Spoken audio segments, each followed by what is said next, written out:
ঝাড়গ্রামের Ishwarchandra Vidyasagar polytechnic college সারা দেশে এটি একমাত্র পলিটেকনিক কলেজ যেখানে তপশিলি উপজাতিভুক্ত ছাত্রদের জন্য ইঞ্জিনিয়ারিং এর বিভিন্ন শাখার পার্ট টাইম কোর্স চলে। এই কলেজ থেকে এবছর ল্যাটারাল এন্ট্রির মাধ্যমে ডিগ্রি কোর্সে ভর্তি হওয়ার সুযোগ পান 7 জন ছাত্র। এদেরই একজন প্রদীপ মুর্মু কাউন্সেলিং এ যিনি তৃতীয় হয়েছেন। কিন্তু স্বপ্নের সেখানেই শেষ, ঠিক সময় রেজাল্ট হাতে পাননি তারা, তাই কাউন্সেলিং থেকে নাম বাদ পড়েছে তাদের। এর জেরে কলেজে তালা দিয়ে অনশন শুরু করেছেন ছাত্ররা। হুমকি দিয়েছে প্রতিকার না হলে তারা কলেজের বাইরেও বৃহত্তর আন্দোলনে যাবেন। আমি এডমিশন হতে পারলাম না এই কলেজের গাফলাতির জন্য। কলেজ এখনো পর্যন্ত রেজাল্ট পাবলিশ করার জন্য কোনো প্রেসার কাউন্সিলকে দেয়নি। আমাদের যে ফিউচার আমাদের যে হায়ার এডুকেশনের জন্য যেতাম, এটা পারলাম না, কিন্তু এর জন্য তো কলেজ দেয়, তাই কলেজ সবকিছু বুঝবে।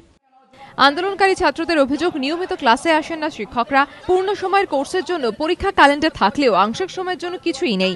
দীর্ঘদিন ধরে এই কোর্সটিকে পূর্ণ সময়ের করার দাবি উঠলেও ফল মেলেনি বলে অভিযোগ ছাত্রদের একাংশের। মুখ্যমন্ত্রী যখন জঙ্গলমহলের সার্বিক উন্নয়নে জোর দিচ্ছেন, তখন ঈশ্বরচন্দ্র বিদ্যাসাগর পলিটেকনিক কলেজে বঞ্চনার প্রতিবাদে ছাত্রদের বিক্ষোভ প্রশাসনের অস্বস্তি বাড়াবে বলে মনে করছে ওয়াকিবহাল মহল। অমিতাভ রথের রিপোর্ট, এবিপি আনন্দ।